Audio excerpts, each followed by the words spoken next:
কুড়িগ্রামের শেষ দিনে বিএনপি, জামাত, জাতীয় পার্টি সহ মনোনয়নপত্র জমা দিচ্ছেন বিভিন্ন দলের প্রার্থীরা।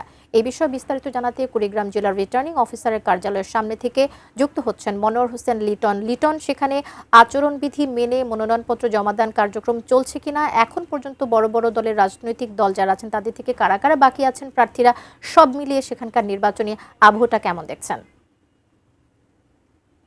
কবিতা, আমি এখন রিটার্নিং যে অফিসার আছে, যে কার্যালয় আছে, তার সামনে আছি। এখন পর্যন্ত কুড়িগ্রাম জেলায় বিশেষ করে রিটার্নিং অফিসার কর্মকর্তার যে কার্যালয়, সেখানে 5 জন মনোনয়নপত্র জমা দিয়েছেন।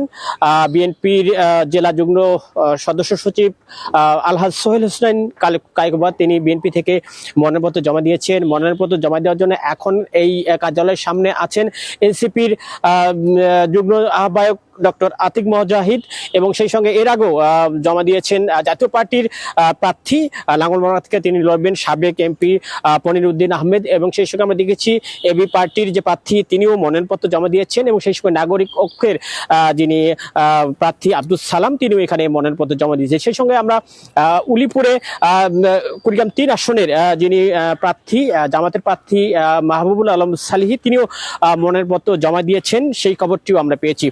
এখন দুপুর, তবে বিকাল পর্যন্ত বিশেষ করে কুড়িগ্রামে 4টি আসন আছে। এই 4টি আসনে প্রায় 34 জনের মতো মনোনয়নপত্র সংগ্রহ করেছেন। বাকি যে প্রার্থীরা আছে তারা হয়তো বা কিছুক্ষণের মধ্যেই সেই মনোনয়নপত্রগুলি জমা দেবেন, সেই খবরটি আমরা কিন্তু জেনেছি।